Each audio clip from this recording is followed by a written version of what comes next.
Are you a positive person? I would like to believe that you are one. So is it important to be positive? Of course it is, because life is full of negatives. So unless you're positive, it becomes really difficult for you to address the challenges of life. But what if positivity in itself can become toxic? Is that possible? Well, it is. I'm going to talk to you about a concept called toxic positivity. So what exactly do we mean by that? So toxic positivity is a situation where you feel compelled to think positive even when the situation is outright negative. Now, don't get me wrong. I'm not saying thinking positive in a negative situation is bad. But when we talk about toxic positivity, what it does is you are not in a state to accept the situation as it is. And that's why it becomes toxic. So that's the reason it's a problem.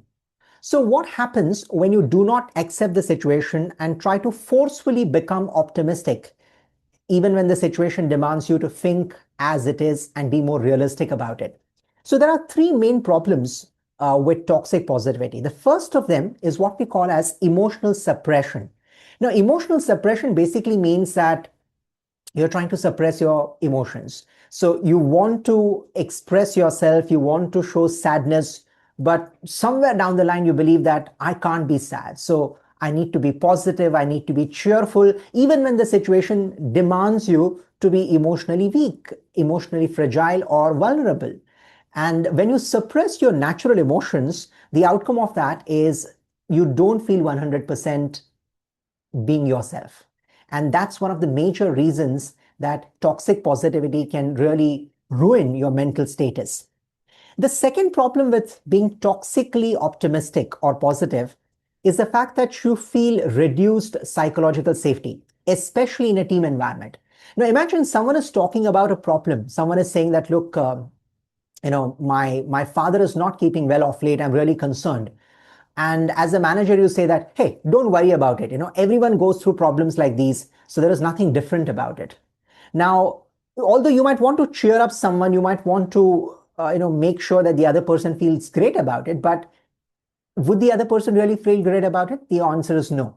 Because when people feel that their emotions are not being acknowledged or validated, it actually brings down psychological safety. Now, what is psychological safety here?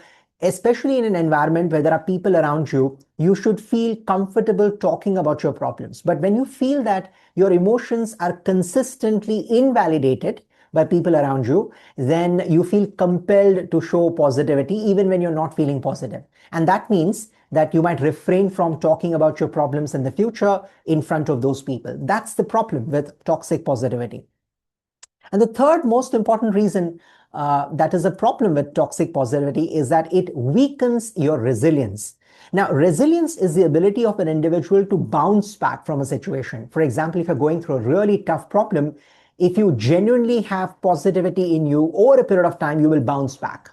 But when you showcase positivity artificially, that is, you fall prey to toxic positivity, because you're not really feeling optimistic from within, you will not be able to bounce back from the situation because you haven't even accepted the situation as it is. And that's another problem with toxic positivity because it's compelled, it's fake, it's artificial. So those are some of the challenges with being toxically positive. What do we do about this? And that's a big question because often we hear statements where people tend to ridicule those who are vulnerable or who show true emotions in front of other people. But are they being artificial? They are not. They're just being human. So here are certain things that will help you ensure that you don't fall prey to toxic positivity. And at the same time, you also help others around you in case they are victims of toxic positivity. So how do we overcome it? Number one is to practice emotional validation. Now, what is emotional validation? If I'm feeling angry, I must be able to talk about it. And I must be able to say that, look, I'm feeling angry and frustrated right now. There must be a reason for it. So what is it that's making me feel that way? That's a far better approach rather than saying that, no, I'm not angry. I'm all right. I'm perfect. Yeah. Nothing is wrong here. Because then in that case, you are invalidating your emotions. So you got to be making sure that you label your emotions and exactly acknowledge what you're feeling at that point in time. That's very, very critical because if you don't acknowledge your emotions, then you can't overcome those emotions, especially if there are negative emotions at that point in time. Second is, instead of using but, use the word and in your statements. For example, you might say, I'm feeling positive, but. Now, the moment you say that, you're not really feeling positive. So you could rather say that, I know that this situation is difficult, and I'm going to do so and so about it. That's a far better way of putting it across. Your mental vocabulary will go a long way in determining to what extent are you capable of solving that particular problem. So do not choose the word but, try to replace that with and, because when you say and, you're opening up a world of possibilities for yourself, and that's something which you must do more consistently and consciously. Last but not the least is to normalize discomfort. Now, what does that mean? Whenever you go through a challenging situation, it's important for you to remind yourself or maybe the other person, as the case might be, and say that, look, it is a tough situation. It is a challenging situation. However, it will help us to grow further in so and so ways. So accept discomfort as a part of your life. Now, discomfort can mean different things. It could mean physical discomfort, like for example, when you're taken ill, or it could mean mental discomfort where you're asked to do certain things which you haven't done before. So that might cause a lot of mental agony and trauma momentarily. But it's important for you to revisit the reason why you're doing it, or the reason why you're going through a situation, and say that, okay, I understand there is discomfort. I understand there is a challenge.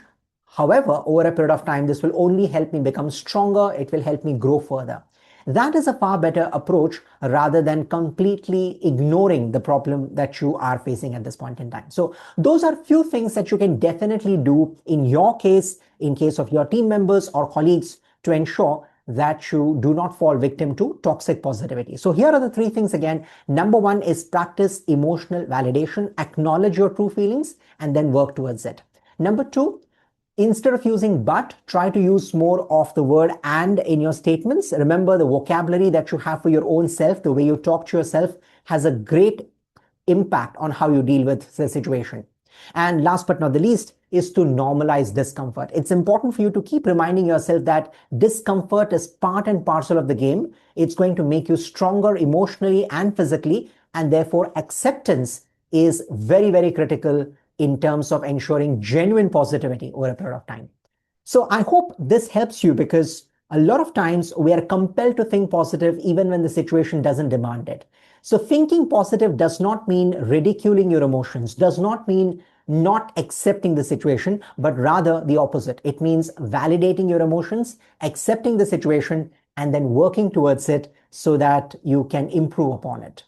So try the methods that I just spoke to you about, and I'm sure it will help you become genuinely positive. Thank you for listening.